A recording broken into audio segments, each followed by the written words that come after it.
मैं Akshay Narayan Pareek, assistant professor sociology, government college Bundi, एक बार पुनः आप सभी का स्वागत करता हूं राजकीय महाविद्यालय बूंदी के ऑफिशियल यूट्यूब चैनल में। प्यारे विद्यार्थियों, आज का ये वीडियो बीए फर्स्ट ईयर के लिए है, जो कि paper first principles of sociology का समाजशास्त्र के सिद्धांत का यूनिट 5 सामाजिक परिवर्तन पर आधारित है, जिसके अंतर्गत आज हम लोग सामाजिक परिवर्तन के विभिन्न कारकों के बारे में चर्चा करेंगे और जानने का प्रयत्न करेंगे कि सामाजिक परिवर्तन क्यों होता है, वे कौन से कारक हैं जो सामाजिक परिवर्तन के लिए उत्तरदायी होते हैं। परंतु यदि स्पष्टता हम देखेंगे तो अभी तक ये स्पष्ट नहीं है कि सामाजिक परिवर्तन के लिए कौन सा एक कारक इम्पोर्टेंट होता है। इसलिए सामाजिक परिवर्तन से संबंधित विभिन्न कारकों के लिए की आज हम लोग चर्चा करेंगे। तो चलिए शुरुआत करते हैं। पहला है प्राकृतिक या भौगोलिक कारक। ये चार्ट है, इससे आप लोग समझ सकते हो कि किस किस प्रकार से सामाजिक परिवर्तन होता है और सामाजिक परिवर्तन के लिए कौन कौन से कारक जिम्मेदार होते हैं, कौन से वे कारक हैं जो कि उत्तरदायी हैं सामाजिक परिवर्तन के लिए। अब जब हम लोग ये समझते हैं कि सोशल चेंज क्या है, सामाजिक परिवर्तन क्या है, कि जब भी एक अवस्था से दूसरी अवस्था में बदलाव होता है तो वो सामाजिक परिवर्तन की श्रेणी में आता है। चाहे वो परिवर्तन प्रगति की दिशा में हो या पतन की दिशा में हो, परिवर्तन का आशय कभी भी हम केवल प्रगति विकास से नहीं ले सकते। परिवर्तन का आशय एक बदलाव से है जो कि प्रथम अवस्था से द्वितीय अवस्था में आता है। तो पहला जो कारक है वो है प्राकृतिक या भौगोलिक कारक। अब जैसे हम बात करते हैं परिवर्तन की, कि समाज में परिवर्तन हुआ, परंतु यदि हम गौर से देखेंगे तो भौगोलिक कारक बहुत ही महत्वपूर्ण भूमिका निभाते हैं सामाजिक परिवर्तन के अंतर्गत। कैसे निभाते हैं हम देखेंगे। यदि किसी क्षेत्र में अकाल पड़ता है या बाढ़ आती है या भूकंप आता है, या तो ये जो प्राकृतिक आपदाएं हैं ये पूरे गांव, नगर, शहर, महानगर को अपनी चपेट में ले लेता है, जिससे अनेक परिवार उजड़ जाते हैं और लोग अपनी सुरक्षा के लिए एक स्थान से दूसरे स्थान पर जाने लगते हैं, अर्थात उस स्थान को छोड़ने लगते हैं। तो उनके द्वारा जो बनाए गए संबंध है वहाँ पे वो भी दिखाई नहीं देते हैं और कालांतर में धीरे धीरे नई संबंधों का निर्माण होता है, चाहे वो विवाह में हो, परिवार में हो, नातेदारी व्यवस्था में हो, आदि परिवर्तन आ जाते हैं। तो कहने का तात्पर्य है कि प्राकृतिक या भौगोलिक कारक भी सामाजिक परिवर्तन के लिए उत्तरदायी होते हैं। जैसे हम बात करें कि भूकंप, बाढ़ या अकाल या कोई बड़ी महामारी, जैसे अभी कोविड-19 या कोरोना महामारी, कोरोना पैंडेमिक चल रही है। तो जब कोरोना की हम बात करते हैं तो हम देखेंगे कि जो लोगों के सामाजिक संबंध है, कोरोना ने उस पर बहुत प्रभाव डाला है। कोविड-19 के पहले जो सामाजिक संबंध थे उनमें और वर्तमान सामाजिक संबंधों में अंतर स्पष्ट होता है। यदि हम बात करें पहले की, तो पहले हम देखेंगे कि जो सामाजिक संबंध थे वो इतने सुदृढ़ थे कि यदि किसी के यहाँ कोई मृत्यु होती है या कोई ऐसी घटना घटती है या दुर्घटना होती है तो तुरंत लोग वहाँ मिलने पहुँचते थे। परंतु जो कोविड-19 के पश्चात, इस पैंडेमिक के पश्चात, जिनके यहाँ हमें जाना है और जिनको जाना है, दोनों ही ये सोचते हैं कि यहाँ अभी जाना उचित होगा या नहीं होगा। तो एक बहुत बड़ा एग्जाम्पल है ये कोरोना महामारी, एक बहुत बड़ा एग्जाम्पल है कि हम देखेंगे कि सामाजिक संबंधों को कोरोना महामारी ने प्रभावित किया है और इसलिए सामाजिक संबंधों में जो सुदृढ़ता थी वो हमें देखने को नहीं मिलती है। दूसरा परिवर्तन हम देखेंगे, जो कारक है दूसरा, प्राणी शास्त्रीय या जैविक कारक। प्राणी शास्त्रीय कारक कौन से कारक होते हैं जो कि जनसंख्या के प्रकार का निर्धारण करते हैं। बायोलॉजिकल फैक्टर्स जैसे व्यक्तियों का स्वास्थ्य है, शारीरिक या मानसिक क्षमता है, विवाह की आयु है, प्रजनन दर है, शारीरिक कदकाठी है, आदि सभी जैविकीय कारकों से संबंधित होते हैं। और किसी भी समाज के जो लोग हैं, किसी भी समाज के लोगों को जन्म, मृत्यु दर, जनसंख्या की अधिकता, कमी, औसत आयु, इन सब प्राणी शास्त्रीय कारकों का अत्यधिक प्रभाव पड़ता है, जब सामाजिक परिवर्तन होता है, जैसे एक एग्जाम्पल लेते हैं, यदि किसी समाज में पुरुषों की औसत आयु कम है तो वहाँ विधवा विवाह के रूप में सामाजिक परिवर्तन आ सकता है। यदि हम देखें कि जहाँ पुरुषों की आयु कम है तो वहाँ पे विधवा विवाह हो सकता है। इसके परिणाम स्वरूप स्त्रियों की परिस्थिति और बच्चों की जो शिक्षा है वो भी प्रभावित होती है। इस तरह से हम देखेंगे कि प्राकृतिक और भौगोलिक कारकों के साथ प्राणी शास्त्रीय या जैविक कारक भी सामाजिक परिवर्तन के लिए उत्तरदायी होते हैं। तीसरा है जनसंख्यात्मक कारक। अब बात करें जब कि डेमोग्राफिक फैक्टर्स जो हैं तो सामाजिक परिवर्तन के क्षेत्र में ये सर्वाधिक रूप से उत्तरदायी होते हैं। किसी भी समाज की जनसंख्या उसकी सामाजिक व्यवस्था और सामाजिक संगठन के किन्हीं रूपों में अवश्य रूप में प्रभावित करती है। जैसे इसको एग्जाम्पल से समझेंगे कि किसी भी देश की जनसंख्या कम है, सपोज कीजिए किसी भी देश की जनसंख्या कम है तो वहाँ का जो जीवन स्तर होगा वो अपेक्षाकृत उच्च होगा। हम देखेंगे कि जहाँ जनसंख्या कम है तो वहाँ जो जीवन स्तर है वो उच्च होगा, और जैसे जैसे जनसंख्या बढ़ती जाएगी वैसे वैसे निर्धनता में भी वृद्धि होती जाएगी, क्योंकि संसाधनों की कमी होगी और संसाधनों की कमी की वजह से धीरे धीरे निर्धनता में वृद्धि होती जाएगी। तो हम लोग जब देखेंगे कि जनसंख्यात्मक जो कारक है वो भी बहुत ही महत्वपूर्ण भूमिका निभाते हैं सामाजिक परिवर्तन में, क्योंकि जनसंख्या है जो संसाधनों का उपभोग करती है, जिसकी वजह से उपभोग की मात्रा यदि अधिक होगी तो संसाधनों की कमी स्वतः ही हो जाएगी। अगला है प्रौद्योगिकीय कारक। प्रौद्योगिकी अर्थात जो कि टेक्नोलॉजी से रिलेटेड कारक होते हैं। अब यदि हम बात करें कि प्रौद्योगिकी का अर्थ क्या है, तो जो प्रौद्योगिकी है वो एक व्यवस्थित ज्ञान है जिसके द्वारा यंत्रों और उपकरणों का प्रयोग संभव हो पाता है।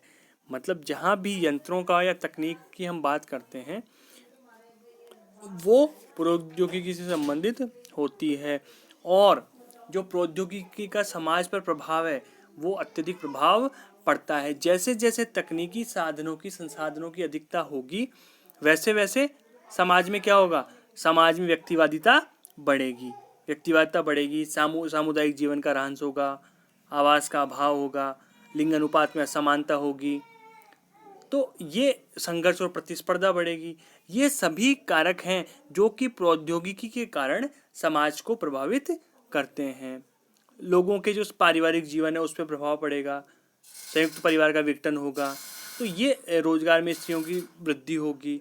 ये सभी तकनीक और प्रौद्योगिकी के कारण ही हो पाता है। तो जब हम सामाजिक परिवर्तन की बात करते हैं और उससे संबंधित कारकों की बात करते हैं तो स्वतः ही ये हमें समझ आता है कि प्रौद्योगिकी के कारण सामाजिक परिवर्तन होता है, और प्रौद्योगिकी सामाजिक परिवर्तन में अत्यंत महत्वपूर्ण भूमिका अदा करती है, क्योंकि जैसे जैसे समाज सरलता से जटिलता की ओर बढ़ता है, प्रौद्योगिकी और तकनीक का विकास होता है, वैसे वैसे समाज में जटिलता आती है और व्यक्तिवादिता का विकास होता है।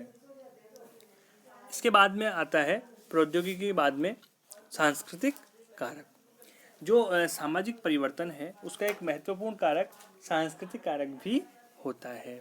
किसी भी देश की संस्कृति उसके सामाजिक जीवन का एक अभिन्न अंग होती है, जिसके परिणाम स्वरूप वहाँ का सांस्कृतिक जीवन निर्धारित होता है और उसी के अनुरूप वहाँ के व्यक्ति व्यवहार करते हैं। जहाँ की संस्कृति का जितना अधिक प्रभाव होगा वहाँ उतना ही अधिक परंपरावादिता पाई जाती है, और जहाँ संस्कृति का सांस्कृतिक पक्ष मजबूत होगा वहाँ अभौतिक संस्कृति और भौतिक संस्कृति का जो परिवर्तन है उनमें अंतर कम देखने को मिलेगा।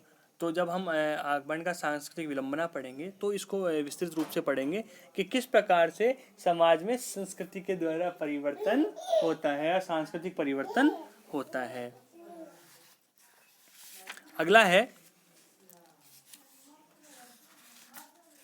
आर्थिक कारक। सामाजिक परिवर्तन के लिए आर्थिक कारक भी बहुत महत्वपूर्ण जिम्मेदारी होते हैं, या ये कहें कि बहुत महत्वपूर्ण भूमिका निभाते हैं। यदि हम कहें तो प्रत्येक समाज में दो वर्ग होते हैं, एक पूंजीपति वर्ग और दूसरा श्रमिक वर्ग, और ये वर्ग उत्पादन के साधनों व संपत्ति पर अधिकार की दृष्टि से अपना अधिकार समझते हैं और दोनों ही वर्गों में सदैव संघर्ष चलता रहता है। जो वर्ग संघर्ष, जो कि कार्ल मार्क्स का कंसेप्ट है, तो वर्ग संघर्ष एक समाज व्यवस्था को समाप्त करता है और उसके स्थान पर दूसरी समाज व्यवस्था का निर्माण करता है। तो एक व्यवस्था खत्म होती है और दूसरी व्यवस्था का जन्म होता है। तो जब व्यवस्था बदलेगी, समाज बदलेगा, समाज के आचार विचार बदलेंगे, तो स्वतः ही सामाजिक परिवर्तन होगा। इसलिए जो आर्थिक कारक है वो भी सामाजिक परिवर्तन में महत्वपूर्ण भूमिका निभाते हैं। अगला है पॉलिटिकल फैक्टर्स या राजनीतिक कारक। अब यदि हम बात करें कि राजनीतिक कारक किस प्रकार से सामाजिक परिवर्तन के लिए उत्तरदायी होते हैं, तो हम देखेंगे या फिर हम इसको एग्जाम्पल से समझते हैं कि जब जब किसी भी देश में सत्ता का परिवर्तन होता है, सरकारें बदलती है, तो समाज में स्वतः ही परिवर्तन आता है। प्रत्येक राजनीतिक दल का अपनी अपनी सोच होती है, अपनी अपनी नीतियां होती है, जिसके आधार पर नीति निर्माण और नीतियों का क्रियान्वयन किया जाता है। और जैसे एग्जाम्पल लें कि जब अंग्रेजों की सत्ता भारत में थी और वो जब सत्ता छोड़कर गए, तो भारतीय सरकार ने समाज में अनेक सुधार किए, जैसे अनेक छुआछूत की समाप्ति, दास प्रथा की समाप्ति, बैंकों का राष्ट्रीयकरण किया, राजाओं के अधिकारों की समाप्ति हुई, जागीरदारी प्रथा है उसका उन्मूलन किया गया। तो ये जो भी सब सामाजिक समस्याएं और कुरीतियां थी, उनको दूर करने का प्रयास किया गया। तो सत्ता का बदलाव, व्यवस्था का बदलाव भी सामाजिक परिवर्तन का एक महत्वपूर्ण कारक माना जाता है, महत्वपूर्ण कारक होता है। इसके बाद में है, अगला है मनोवैज्ञानिक कारक, साइकोलॉजिकल फैक्टर। तो जो मनोविज्ञान है, उस विज्ञान में मानव के व्यवहारों का अध्ययन किया जाता है। अर्थात व्यक्ति जो सभी प्रकार के व्यवहार करता है, चाहे वे समाज व्यवस्था के कारण हो या पारिवारिक व्यवस्था के कारण हो, वो व्यक्ति को प्रभावित अवश्य करते हैं और व्यक्ति का उन पर प्रभाव, तो जब व्यक्ति को प्रभावित अवश्य करते हैं, जिससे उसके व्यवहारों में भी अंतर आ जाता है और धीरे धीरे यह अंतर संपूर्ण सामाजिक व्यवस्था में परिवर्तन ला देता है। जैसे एग्जाम्पल दें हम इसका, तो जैसे पारिवारिक विघटन है या विवाह विच्छेद है, इसके कारण पति पत्नी के मध्य समायोजन का न होना है, जो मानसिक तनाव को, निराशा को, संघर्ष को आदि को जन्म देता है और इसी भावुकता में अपराध की प्रवृत्ति बढ़ जाती है। आत्महत्या और हत्या जैसे गंभीर अपराध व्यक्ति इसको देख के करने लगता है।